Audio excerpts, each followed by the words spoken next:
దండం పెట్టుకో పో, దండం పెట్టుకో, దండం పెట్టుకో.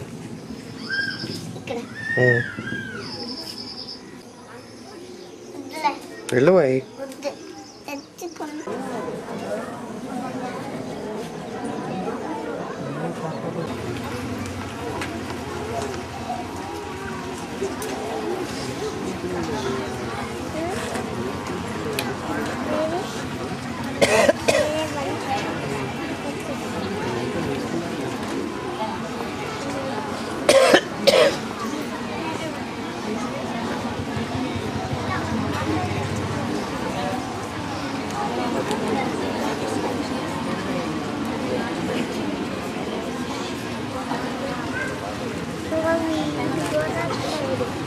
వాళ్ళు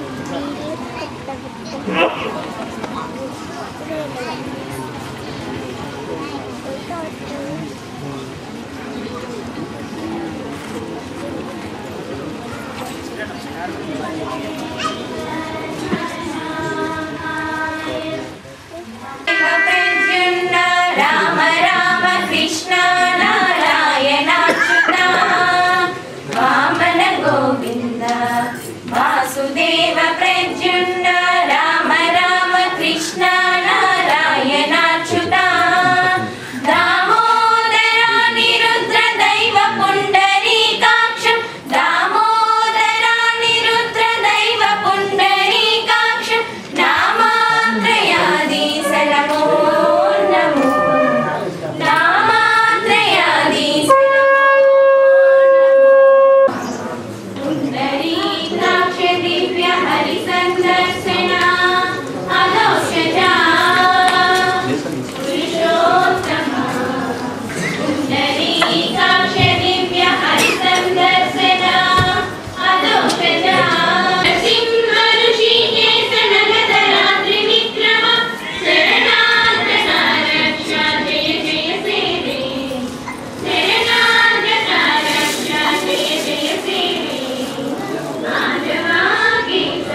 చాంగుబల కిన్నెరతో పతికెలన నిలుచు తన చన్ను మెరుగులకు చాంగుబల కిన్నెరతో పతికెలన నిలుచు తన చన్ను మెరుగులకు చాంగుబల ఉన్నతి పతి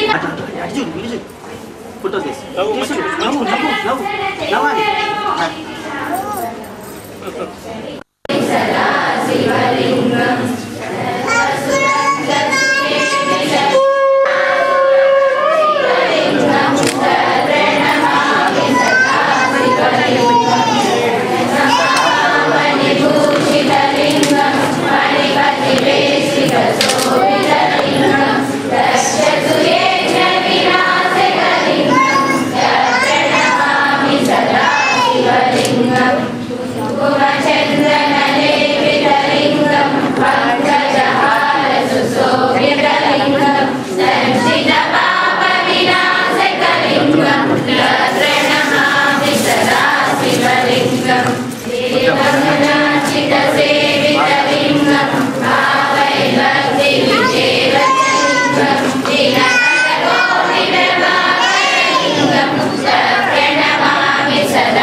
శివలింగం సురగురు సురవర పూజితలింగం సురవర పుష్ప సరాచితలింగం పరమ పరం పరమాత్మకలింగం ప్రణమామి సదా శివలింగం లింగాశకమిదం పుణ్యం యాపడే శివ సన్నిధౌ శివలోక మహాత్మోని శివేన సమోదతే ఇది శ్రీలింగాశకం సంపూర్ణం.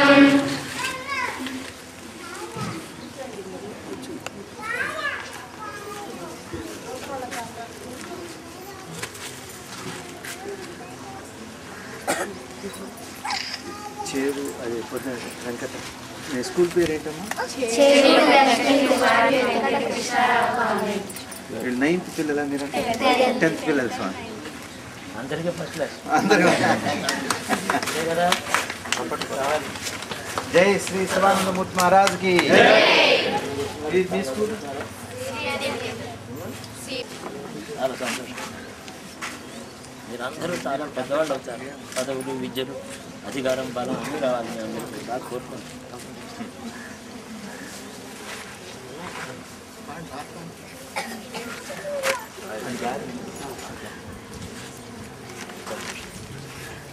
అందరూ భారతీయులు కదా, ప్రపంచంలో అందరికీ ఆదర్శంగా మనం ఉండాలి. మనం చూసి వీడు గొప్పవాడు అని లోకం అనుకోవాలి. అలా ఉండాలి. దేశభక్తి, బలం, మనోబలం, ధైర్యం అన్నీ ఉండాలి. అన్నీ అడగండి భగవంతుడు.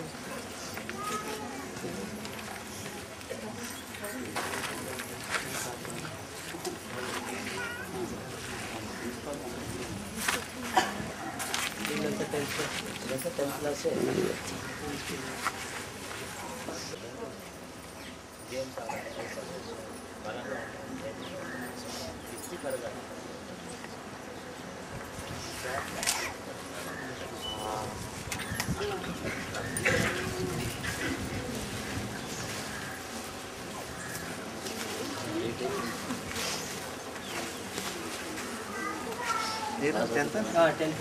మొత్తం బాయ్స్ 10th క్లాస్ బాయ్స్. వీళ్ళందరూ గ్రాడ్యుయేషన్ కావాలంటే ఎంత కాలేజీ కావాలి? కాలేజీ యూనివర్సిటీ చాలా హై క్లాస్ యూనివర్సిటీ కావాలి. ఏదో కాలేజీ కావాలి, క్వాలిటీ ఉండాలి.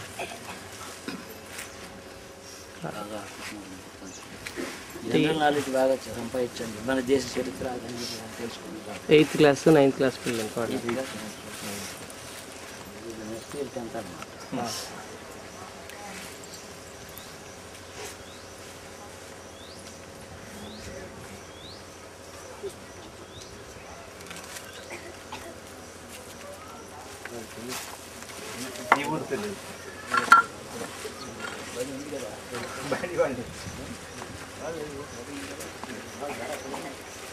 ఈ పెద్ద పడిగా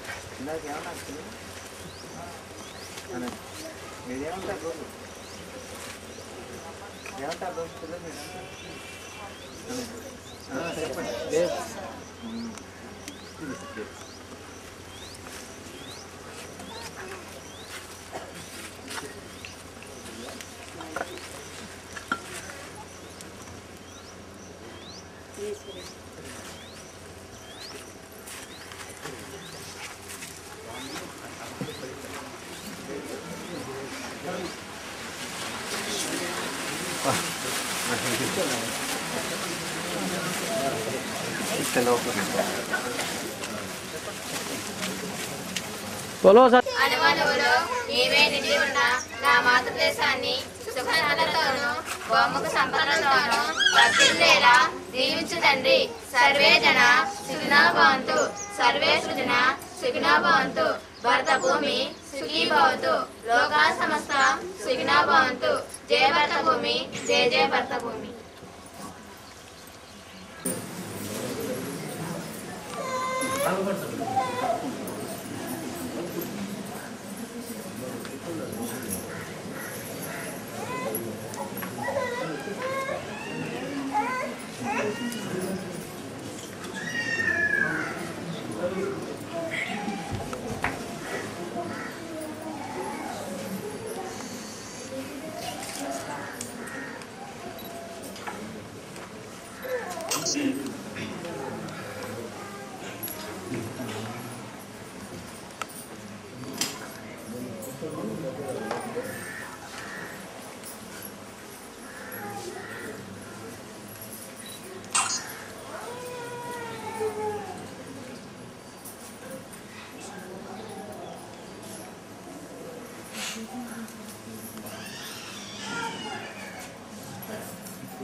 శుభాకాంక్షలు. శరన్నవరాత్రాలని రాబోయే దీపావళి పండుగ. దీపావళి అంటే ఇన్ని దీపాలు పెడితే దీపావళి. ఆ దీపావళి రోజు కూడా ఉండొచ్చు, సంవత్సరానికి ఒక రోజు ఎందుకు ఉండాలి? దీపావళి అని అంటే జ్ఞాన దీపం, సౌఖ్య దీపం, సంతోష దీపం, క్షేమ దీపం. ఇవన్నీ ఎక్కడి నుంచి వస్తాయంటే ఈ ప్రపంచంలో అంతా అశాశ్వతం, అనిత్యమని చెప్తాం. మళ్ళీ చెప్తూ ఉంటాం ప్రపంచంలో బ్రహ్మవస్తువు నిత్యము శాశ్వతము అని. ఒకటేమో శాశ్వతమైనది, ఒకటి క్షణంలో మాయమైపోయేది. మన శరీరాలేమో క్షణం ఉండిపోయేవి. సముద్రంలో అలలు ఎంతసేపు ఉంటాయి? ఈ మహాప్రకృతిలో అలలు కెరటాలు వలె కోట్ల కొద్ది జీవులు అనేక రకాలైన శరీరాలతో, పశువు, పక్షి, గడ్డి పువ్వు, మహావృక్షం, ఏనుగు, చీమ, దోమ, మనుషులు, ఇవన్నీ శరీరాలు. ఇవి ఏదీ నిత్యం కాదు, అన్నీ పోతాయి. కానీ వీటిని అన్నిటిలోనూ, అన్ని జన్మల్లోనూ మనుషుడి శరీరాలలో ఉండే జీవ ఆత్మ వస్తువు ఉంది కదా, అది దానికి చావులేదు, పుట్టుక కాదు, ఎప్పుడు నిత్యంగా ఉంటుంది. ఈ అద్భుతమైన రహస్యం మన పెద్దలు మనకు చెప్పారు. ప్రపంచంలో ఏ దేశంలోనూ కూడా ఏది నిత్యమో ఏది అనిత్యమో ఎంత వివరంగా చక్కగా అరటిపండు ఒలిచి చేతిలో పెట్టినట్టు చెప్పిన దేశం మనది. ఇంకే దేశంలోనూ ఈ సత్యం చెప్పలేదు. అయితే అనిత్యమైన శరీరాల్లో కూడా నిత్యమైన జీవాత్మ ఉన్నా ఏమిటి దానివల్ల? ఆ విషయం తెలుసుకుంటే నేనేం చేయాలి అని ప్రశ్న. జీవించిన క్షణకాలం అయితే 100 ఏళ్ళు చాలు. 100 ఏళ్ళు జీవించిన వాడు కూడా అందులో 40 సంవత్సరాల నిద్రలో ఉంటాడు. 60 సంవత్సరాలు తెలివిలో ఉన్నప్పుడు కూడా స్నానం, పానం, భోజనం, తిండి, సంపాదించుకోవడం దీంట్లోనే ఆ 60 సంవత్సరాలు ఇంకొక 40 సంవత్సరాలు వీటి మీద ఉంటుంది. మిగతా 20 సంవత్సరాలు 15 ఏళ్ళు బాల్యావస్థ, ఏమీ తెలియని చిన్న స్థితి. మహా అయితే వార్ధక్యం వచ్చిన తర్వాత 5 ఏళ్ళు, జ్ఞానం వచ్చిన తర్వాత 5 ఇంకా మనకి ఉన్న తెలివి ఓపిక ఈ సత్యం తెలుసుకోవడానికే మనం వాడాలి. సత్యం తెలుసుకున్న తర్వాత ఏమి చేస్తాడు? ఆ సత్యమైన వస్తువును ధ్యానిస్తాడు. సత్యమైన వస్తువు కావాలని కోరుకుంటాడు. అసత్యమైనవి, తాత్కాలికమైనవి, నశించిపోయేవి నాకు వద్దు అని వివేకం. అనిత్యమైన వస్తువు నాకు అవసరం లేదు. ఈ అనిత్యమైన వస్తువులు మొట్టమొదటిది మన శరీరం. శరీరం అనిత్యమైతే దీంతో ఉండే బాంధవులు అంతా మాట ఏమిటి? అవి అనిత్యం. ఆస్తి పాస్తి, అధికారం, పదవి, దర్పం, ఎవరు, ఆనందం, చందం, ఆరోగ్యం, ధనం ఉండేవి కాదు. మరి అయితే మనం కోరుకోవాలి కదా, కోరాలి. ఉన్న ఆస్తి రోజుల్లో కొద్ది కాలంలో మనం అనిత్యమైన శరీరంలో ఉండి కూడా నిత్యమైన ఆనందాన్ని పొందాలి. అంతకన్నా ఆనందానికి దేంతో సంబంధం లేదు. ధనం కానీ, యవ్వనం కానీ, సుఖం కానీ, దుఃఖం కానీ, ప్రకృతికి అతీతమైనటువంటి శాంతి, ఆనందం అనేది అది నిత్యం శాశ్వతం. ఆనందం జ్ఞానం, జ్ఞానానంద స్వరూపం అంటారు. జ్ఞానం నుంచి ఆనందం, ఆనందంలోనే జ్ఞానం ఉంటుంది. ఏ ఆనందం అంటే ఏంటి? ఎట్లాంటి ఆనందాన్ని కోరుతాము? ధనం వల్ల వచ్చే ఆనందం ఉంటుంది, యవ్వనంలో వచ్చే ఆనందం ఉంటుంది, అధికారం వల్ల వచ్చే ఆనందం ఉంటుంది, కొడుకులు మంచి బిడ్డలు పుడితే వాటి వల్ల వచ్చే ఆనందం ఉంటుంది. ఇవన్నీ కూడా దేని మీదనో ఆధారపడిన ఆనందాలు. బయట వస్తువు మీద ఆధారపడి ఆనందం అడుగుతున్నాం. అలా కాక ఆ బయట వస్తువు మనకు సక్రమంగా లేకపోతే మనకు ఆనందం లేదు. అంటే మన చుట్టూ ఎవరి చేతిలోనూ ఉన్నట్టు, మన ఆనందం మన చేతిలో లేదంట. కాబట్టి మనం లోకంలో అన్ని సుఖాలు, పాడి, పంట, పశువులు, ఇంట్లో బర్రెలు ఉన్నాయి, 2 ఆవులు ఉన్నాయి, వాటి మధ్య దూడలు ఉంటాయి, వాటికి ఆరోగ్యంగా ఉంటాయి, సమృద్ధిగా పాలు వాటికి పెట్టగలిగిన గట్టి కావాలి, ఒక పశువు అనేటువంటి ఉన్నాయి. ప్రతి వస్తువుతో ఎన్నో కండిషన్స్. ఇవన్నీ కూడా అన్నీ నాకు రావాలి, కానీ దేని మీద నా ఆనందం ఆధారపడి ఉండకూడదు. నేను స్వయంగానే ఆనందంలో ఉండాలి. నేను స్వయంగా నా అంతటా నేను ఆనందంగా ఉంటాను. తామరాకు మీద నీరు, తామరాకుని తామరు, నీరు వేరుగా ఉంటుంది, ఆకు అలాగే ఉంటుంది. అలాగా ప్రపంచంలో ఉండే అన్ని వస్తువులు మంచివైతే కోరుతాను, కానీ అవి లభించకపోతే నేను దుఃఖపడను. నేను ఆనంద స్వరూపాన్ని, నేను ఆనందంగానే ఉంటాను. ఇప్పుడు శాస్త్రం ఇట్లా ఉండడం పేరే జ్ఞానం. ఇట్లా ఉండడం పేరే ఈశ్వర అనుభూతి. ఈశ్వరుని అనుభవించాలని చెప్పడానికి ఇదే లక్షణం. ఈశ్వరుని చూడలేము, వినలేము, ముట్టుకోలేము, కానీ అనుభవించవచ్చు. అది చాలా చిత్రం. కంటి కనపడే గాలి ఉంది, అనుభవించడం లేదా? గాలి లేకపోతే చాలా కష్టంగా దుఃఖం వస్తుంది. గాలి వేసుకుంటాం. ఎక్కడుంది గాలి? కనపడదు. అలాగే కనపడని వస్తువులో వచ్చేటువంటి సుఖం, ఆనందం శాశ్వతం. కనపడే వస్తువుల వల్ల వచ్చే ఆనందము, సుఖం అశాశ్వతం, అనిత్యం. అది మనల్ని కంట్రోల్ చేస్తుంది. పిల్లలు మంచివాళ్ళు అవ్వాలి, అదృష్టవంతులు కావాలి. మంచివాళ్ళు అదృష్టవంతులు కూడా కావాలి, అదే ఆయుష్మంతులు కావాలి. వాళ్ళు మళ్ళీ కష్టపడకూడదు. ఇవన్నీ కోరుతాం, ఇవన్నీ కోరాలి. కానీ దానికోసం ఎదురు చూడడం, అది అయితేనే నేను బాగుంటాను, లేకపోతే నా జీవితం ఎందుకు లేదు, ఇలా అనుకోకూడదు. ప్రతి వ్యక్తి తన జీవితానికి తనకు విలువ ఉన్నదని, నిత్యము శాశ్వతమైనటువంటి ఈశ్వర తత్వం జీవాత్మ రూపంలో నాలో ఉందని, ఆ జీవాత్మ ఈశ్వరుడని గుర్తుపెట్టుకొని తను ఆనందంలో, తృప్తిలో స్వయం సమృద్ధంగా ఉండాలి. స్వయం సమృద్ధం. నాకు నేను సంపూర్ణుని, నాకు ఎవరి మీద ఆశ లేదు, ఏ వస్తువు మీద ఆశ లేదు. కానీ కోరుతాను, నా పిల్లలు బాగుండాలని కోరుతాను, వాళ్ళు నా మిత్రులు బాగుండాలని కోరుతాను, నా దగ్గర పనిచేసే సేవకులు, నా పక్షులు బాగుండాలని కోరుతాను. కోరడం అర్థం. అవి అలాగే రచించడానికి కారణం ఏంటంటే పుణ్యం. కోరినలా రావడానికి పుణ్యం ఉండాలి. పుణ్యం లేని వాడు కూడా కోరవచ్చు, కానీ కోరిన తర్వాత ఈశ్వరుడు ఏం చేస్తాడు? నాన్న, నువ్వు చాలా కోరికలు పెట్టుకున్నావు, పూర్వజన్మలో పుణ్యం చేయలేదురా, ఇప్పుడు నీ చేత పుణ్యం చేయిస్తాను. కోరావు కాబట్టి ఈ పుణ్యం చేయిస్తాను, ఆ పుణ్యం వల్ల నీ కోరికలు నెరవేరుతాయి అని అంటాడు ఈశ్వరుడు. అతడు మౌనంగా మాట్లాడే జ్ఞాని ఈశ్వరుడు. పుణ్యం చేయిస్తాడు. కోరికలు చాలా కలగానే నాకు చాలా మంచి ఇల్లు, వాహనాలు, ఐశ్వర్యం కావాలనుంది అని అనుకుంటే ఏం చేస్తాడంటే మర్నాడు మీ దగ్గర ఏది లేనప్పుడు ఎవరో వచ్చి ఏదో అడుగుతాడు. అమ్మ నాకు అన్నం పెట్టు, నాకు ఆకలిగా ఉంటాడు. ఎవరో వచ్చిన వాడు ఈశ్వరుడు పంపించాడు, నేను మీరు కోరారు కదా, కోరికల నుంచి మీకు పుణ్యం కావాలి కదా, పుణ్యం చేయించడం కోసం మీ దగ్గరికి మనిషిని పంపిస్తాడు. చాలా ఆకలిగా ఉంటాడు, నాకు చాలా ఆకలిగా ఉంటుంది, ఏదో ఒకటి ఉంటాడు. అసలు చాలా చలివేసుకొని ఒక గుడ్డ ఉంటే ఏమో అంటాడు, లేదా రాత్రి ఇక్కడ పడుకుంటాను, నాకు ఏమన్నా చేసుకుంటాడు, ఏదో అడుగుతాడు. మీకు ఒక దాంట్లోనే అడుగుతాడు. మీకు ఇచ్చే గుణం ఎంత ఉందో అంత పుణ్యం వస్తుంది. ఎంత ఇవ్వడం కాదు, ఎంత గుణం ఉందో అంత పుణ్యం వస్తుంది. నాయన నీకేమీ ఇవ్వలేదు, నా దగ్గర ఇది పాత చాప, ఇదిగో నా దగ్గర ఉండేటువంటి జొన్నరెట్లు ఉన్నాయి, ఇది తినేది మంచిదని దాపకూడదు, నా దగ్గర ఉంటే నీకు ఎంతైనా ఇవ్వగలను, ఇవ్వాలనే ఉంది నాకు అని మనసులో ఉండాలి ఆ భావం. ఎంత చేస్తారో అంతే పుణ్యం కాదు, ఎంత అనుకుంటారో అంత పుణ్యం వస్తుంది.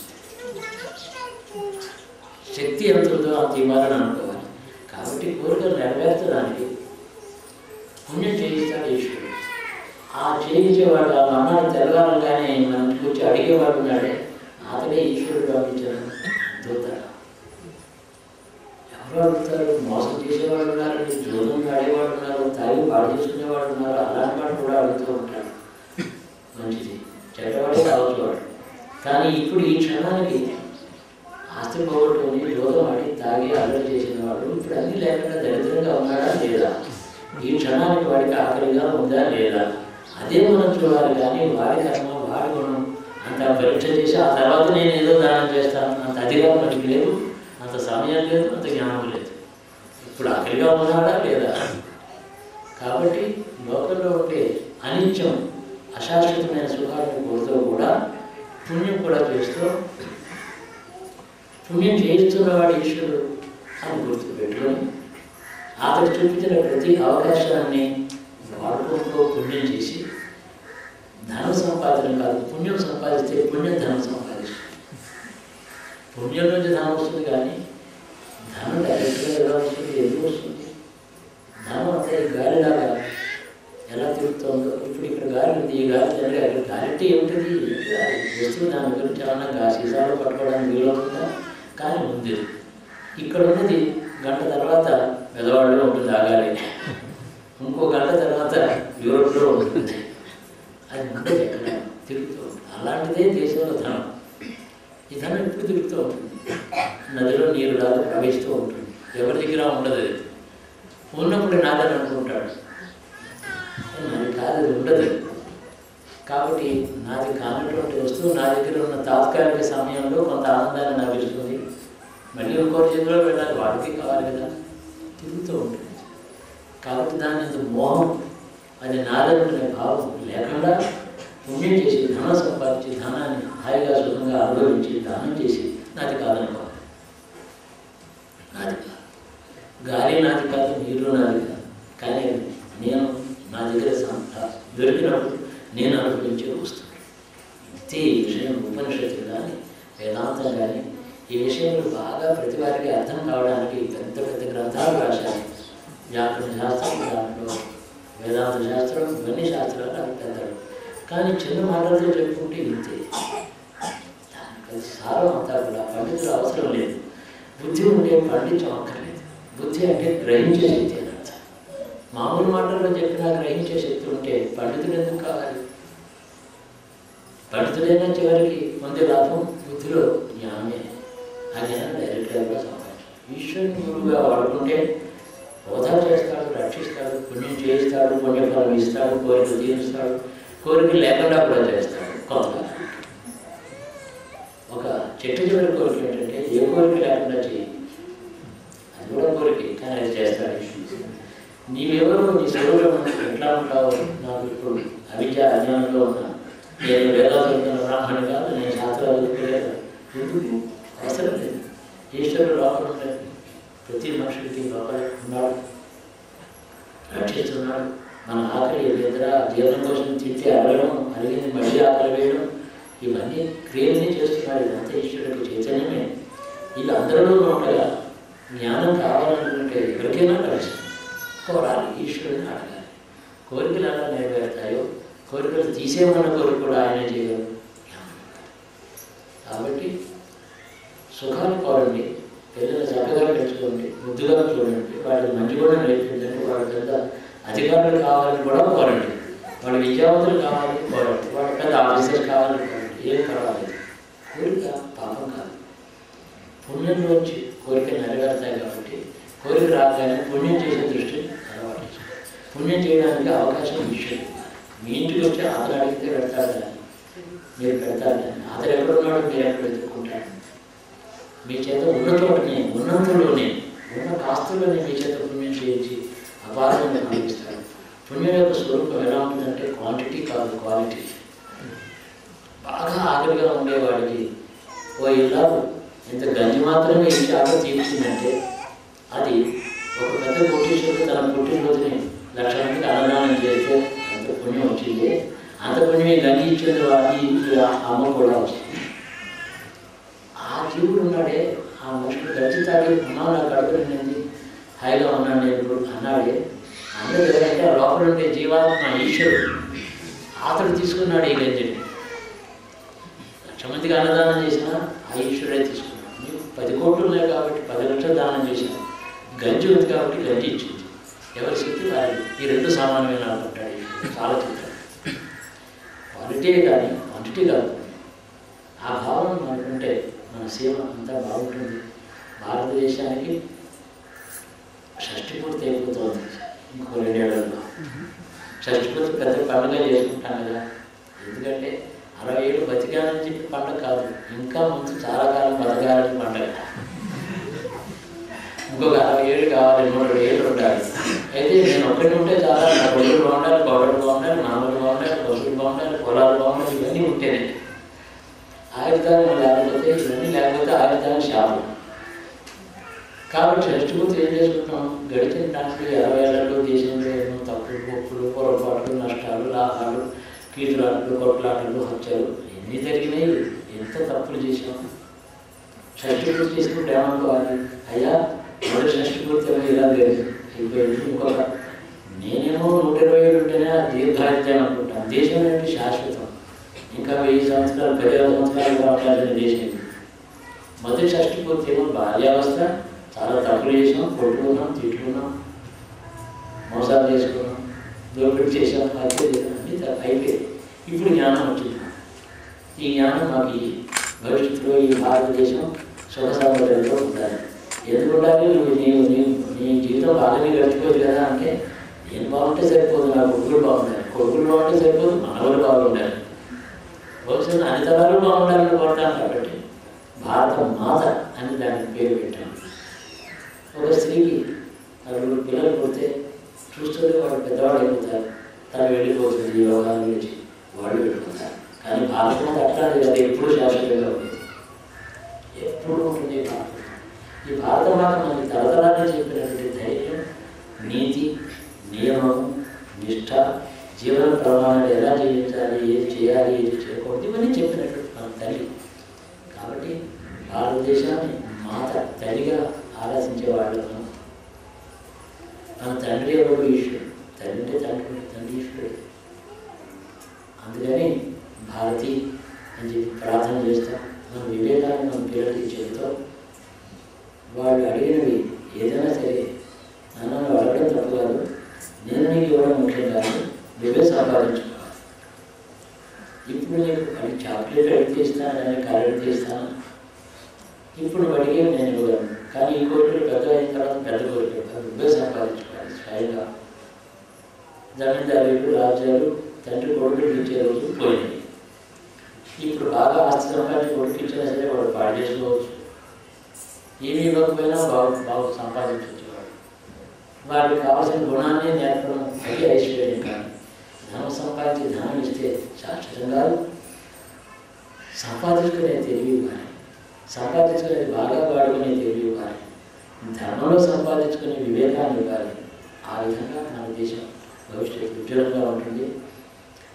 ఇప్పుడు ఆ విధంగా ప్రకృతి ఆగ్రహించింది, కానీ ఆగ్రహించగా మనకు కావాల్సింది మనం ఇదివరకు ఎప్పటి నుంచో అడుగుతున్నది అది ఇదివరకు కూడా అనుకున్నాం కదా.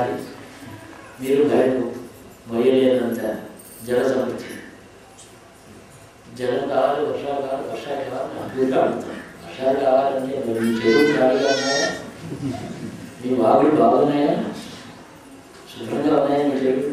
నేను ఇస్తాను తీసుకొని నేను ఇష్టపడింది ఏమైంది?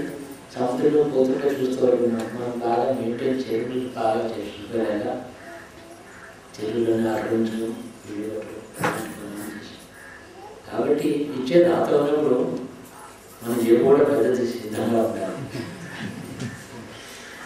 చేతులు ఎంత పడుతుంది? కొంచెం పడుతుంది. అందుకని జేబు ఎంత పడుతుంది? అది కూడా కొంచెం అంతా సంచి పెద్ద పుట్ట చూడండి. తీసుకునేందుకు సిద్ధంగా ఉండాలి.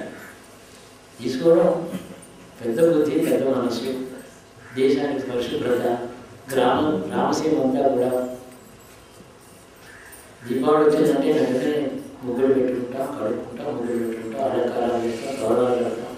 ఇల్లు ఎలాగా మంగళప్రదాలుగా చేసుకుంటామో వీధి అలాగే ఉండాలి, గ్రామంలో ఉండాలి, పట్టణంలో ఉండాలి. పట్టణానికి కదా దీపావళి, ఒకటి ఇంటికి కాదు కదా. కాబట్టి అది చేయాలి. కాబట్టి మహాలక్ష్మి ఎప్పుడు ఎక్కడ శుభ్రవస్త్ర అమ్మవారి పేరు. శుభ్రం అంటే తెల్లది, తేజస్సులో ఉండేది, పవిత్రమైనది. అట్లాంటి వస్త్రం అమ్మవారి దయ పవిత్రమైన వస్తువు.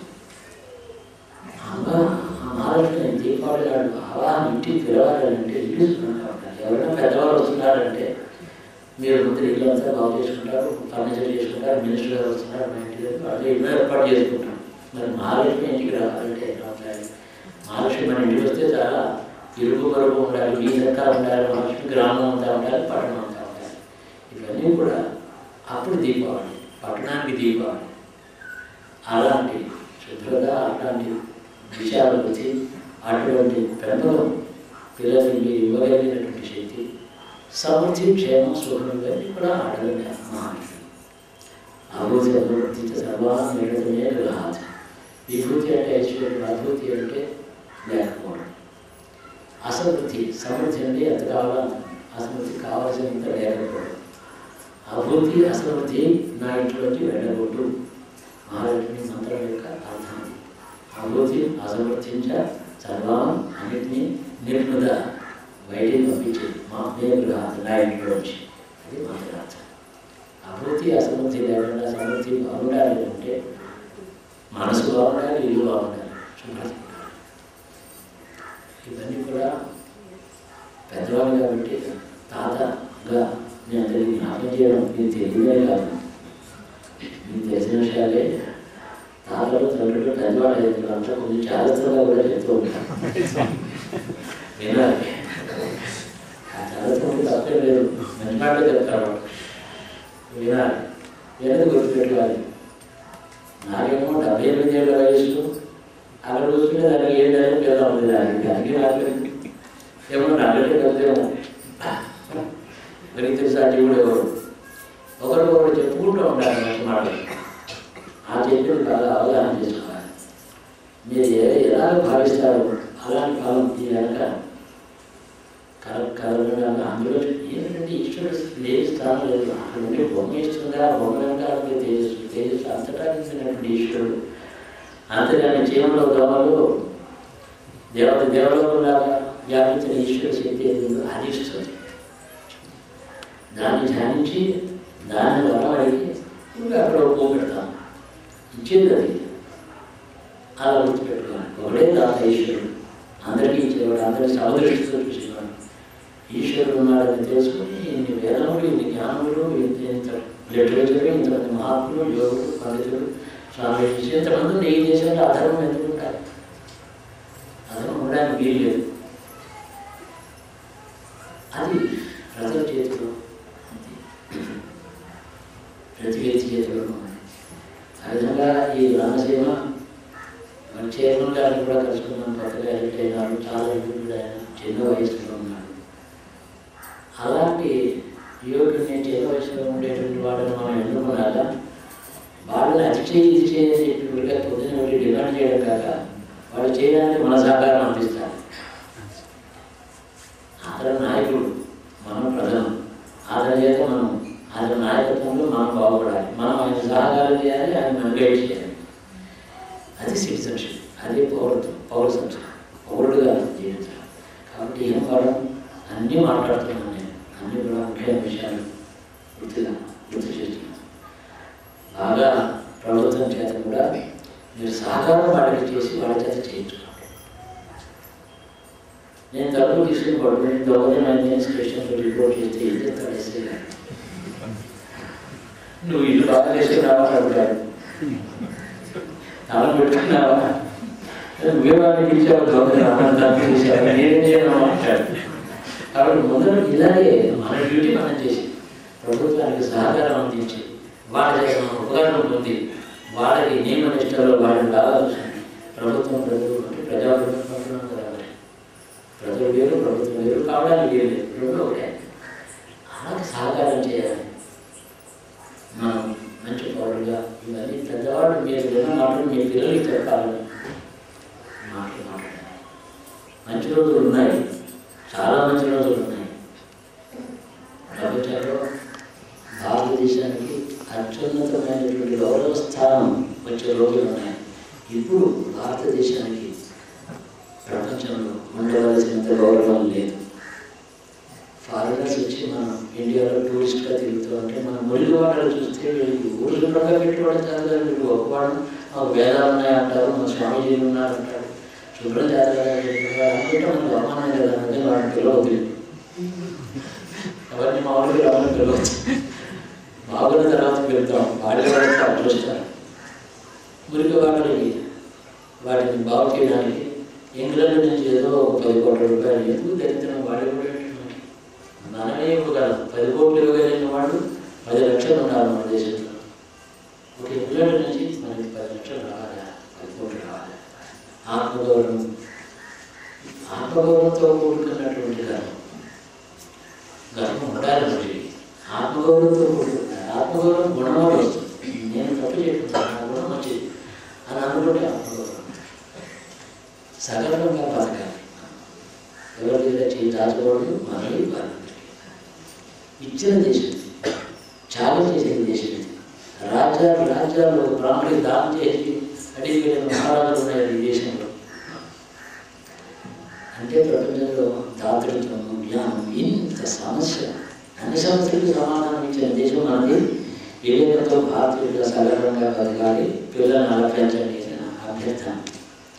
నా శుభాకాంక్షలు నీకు, మీ కుటుంబానికి, మీ పిల్లలకి, పశువులకి, మీ పంటలకి, పాడికి సమృద్ధిగా ఎప్పుడు కూడా ఉండాలని నా ప్రార్థన కూడా ఎప్పుడు ఉంటుంది. రోజు అభిషేకం చేస్తాను. అస్మిన్ దేశే అస్మిన్ రాష్ట్రే ఇప్పటికీ అనే మాట ఇది. అభిషేకం అయిన తర్వాత అస్మిన్ దేశే అస్మిన్ రాష్ట్ర, ఈ రాష్ట్రంలో మా దేశంలో అస్మిన్ గ్రామే మా గ్రామంలో సకల సమృద్ధి వస్తుంది, సంపదన్ని సమృద్ధిగా ఉంటుంది కాక సర్వేషు సుజన భవతు, ప్రజలందరూ మంచివాళ్ళు అవుతారు కాక, మంచివాళ్ళందరూ సుఖవతులు కాక. అందరూ మంచివాళ్ళు, సర్వేజన సుఖం అయితే సరిపోదు. సర్వేజన అంటే దొంగలు వస్తారు, వాళ్ళు నీకు చేసిన కాతలు చేయడానికి అంత తపస్సు, ఇదేమో అందరికి వస్తావా. అందుకని ఈ కాత తపస్సు నువ్వు పెద్దవాడు కాబట్టి, నీది పెద్ద మనసు కాబట్టి నువ్వు సంతోషించి నేను కోసం నేను నీళ్ళు చెప్పిన మంత్రానికి నువ్వు దయచేసి మా సేవను సమృద్ధి చెయ్యి. మంచివాడు అందరూ సుఖపడేట్టు చెయ్యి, కానీ అందరినీ మంచివాళ్ళని చెయ్యి. అలా ఇండైరెక్ట్గా సర్వేజన సుఖంలో అన్నారు. ఇది రోజు నేను చేసే ప్రార్థన. కాబట్టి ఇక్కడ నా పెద్ద కుటుంబం, నా బిడ్డలు ఉన్నారు, మనవాళ్ళు ఉన్నారు, ఆడవాళ్ళు మంత్రులు ఉన్నారు, మన తమ్ముడు ఉన్నారు, మనవాళ్ళు కొడుకులు, తమంది కూడా బాగుండడం కోసం నిరంతరం భగవద్ధ్యానం, భగవంతుని ఆరాధన చేత నేను కొంచెం నేను చేయడం, మీ చేత చేయించడం నా కర్తవ్యం. ఎప్పుడు కూడా అంతకాలంలో భగవంతుడు మీరు ఇస్తాడు. దానికి నా పుణ్యం ఏమున్నప్పటికీ కూడా అది నేను ఆస్తి.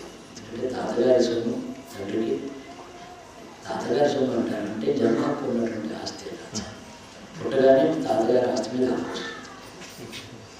తండ్రి సంపాదించిన దాని మీద ఉండదు, తాత సొమ్ము మీద ఉంటుంది ఆస్తి. నేను తాత సొమ్ము అని అడుగుతాను. అలాగే నా సొమ్ము అంటే ఏమన్నా ఉంటే భగవత్ అనుగ్రహం ఆలోచించడంతో ఉంటే అది మీ ఆస్తి. ఆ విధంగా నేను తాతని శుభ్రం పోయా, అందరూ క్షేమంగా ఉండి మళ్ళీ కనబడుతూనే ఉంటాను. ఇంత క్రమశిక్షణతో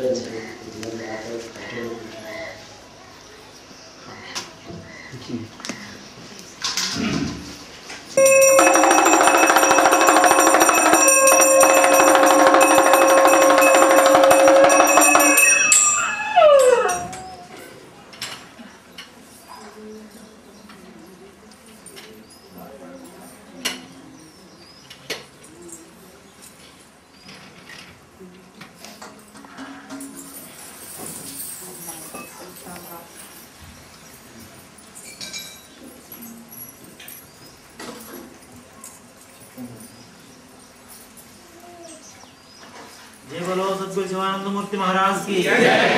भारत माता की जय।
भगवान शिवानंद महाराज की जय।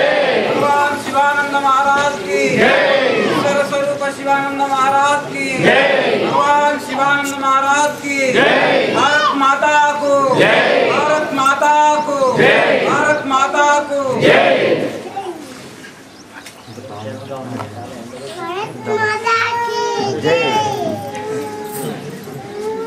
ఎందుకు చేయాలి?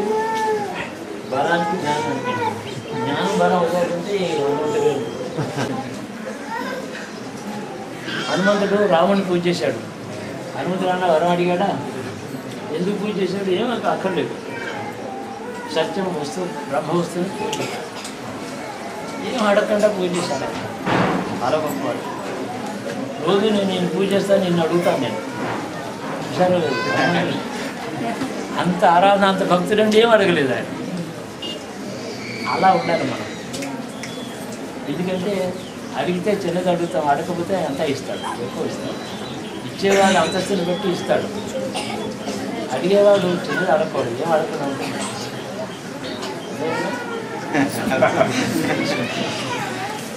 శుభం.